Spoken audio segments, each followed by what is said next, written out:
Hi guys, so in today's video I'm gonna teach you guys how I propagate my Anthuriums.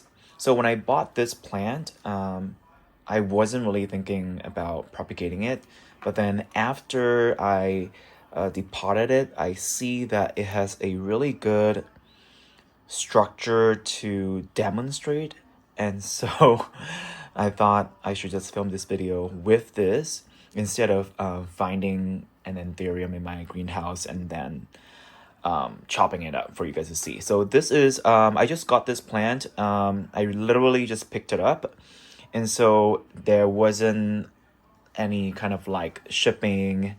It wasn't exposed to the cold. It wasn't like shocked in any way. And so I think it is pretty okay to prop it now. Not all Anthuriums will grow such a long stem. Some of them, their stems are like really compact, and that makes it harder to know where to cut.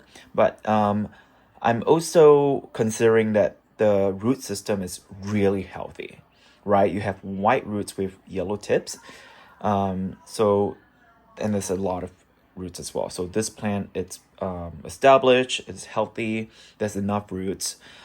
So one thing that I would never do is to cut and have no roots. Even this, I wouldn't think that is enough.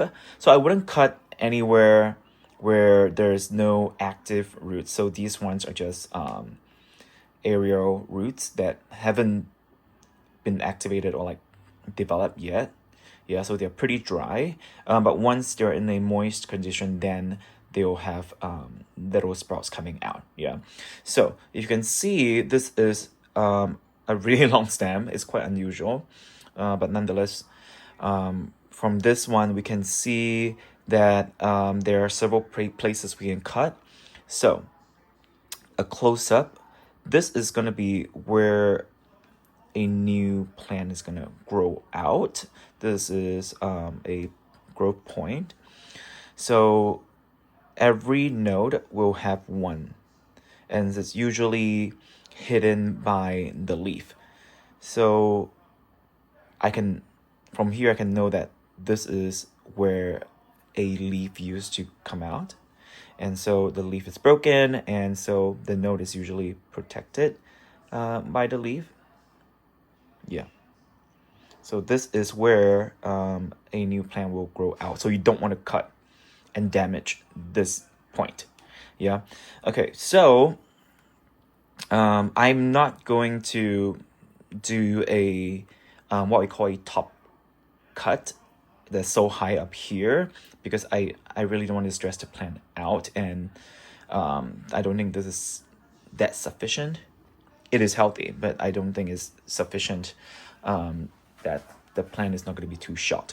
So I'll look out for a plant that it's really a root that is already pretty established. So I think this one is going to be pretty good. So you see, this means that the root is growing out. So we have the yellow tip, this white part, and this yellow tip is a good sign that it's trying to look for water. So this part, right? I know that there's this. This is definitely gonna work. So I want this top part of the plant to have this root. So let's see. So this is where a old leaf used to be. This is the skin. So the thing is, I want this root for this top part, right? I wouldn't want to cut it here. It's just too close to this one, because this one's, once you cut it, it is destroyed. And so I'm just thinking for the future. So imagine your roots coming out from the top in the future when it's grown, right?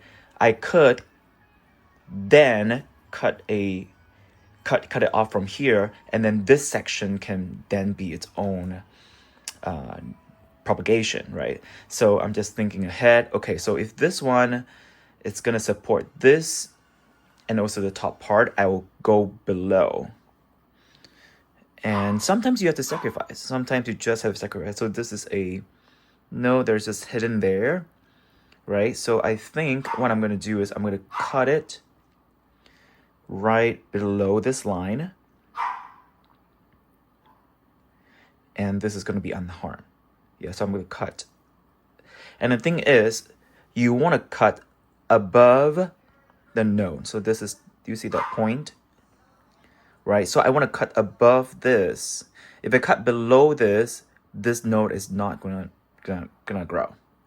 You have to cut above for the highest chance. So if you cut here at the bottom, this node is probably gonna not survive, but this one, yes, right? So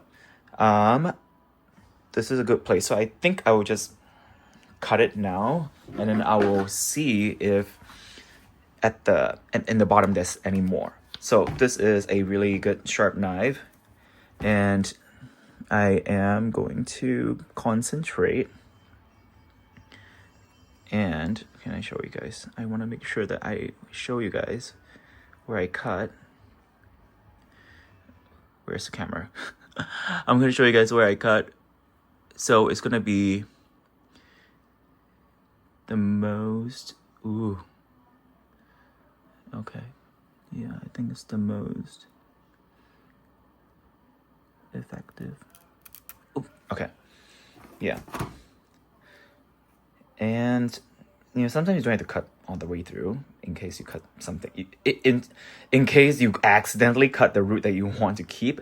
So this is how it looks like. And this is just, okay, so you see, yeah, this is just how it looks like. I cut below this node. Yeah, I think I did okay. Yeah. So this is still safe. Yeah, I cut below this line. It's very close, but you know, the thing is, like, if this really die off and doesn't work, there's so many here on top that still works, but usually I just like to keep this. I don't usually cut my plants too much. And so then we are left with this. Let's see. So this is nice and clean. Yep. So let me peel this off. So this point right here, this little point. Yep.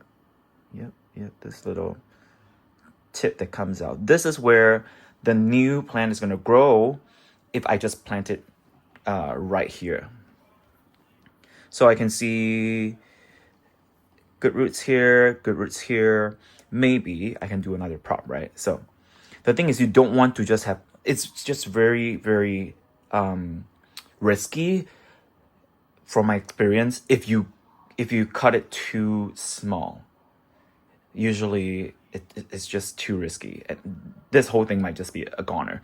So you want to have at least two. The bigger the stem, the trunk, the higher the chance that it will flourish. So I wouldn't want to cut below here because then this part doesn't have a root to support it. So logically, you guys know what's the answer. I'm going to cut right here. I'm going to cut here so I can make 3 plants.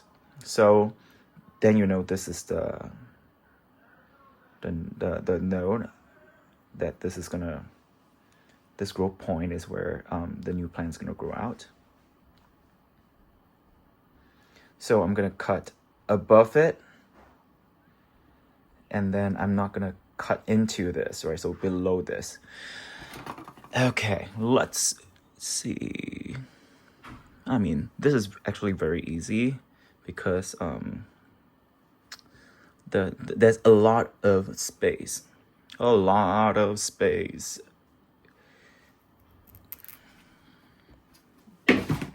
So, here. Plop. Okay. So, if you plant this,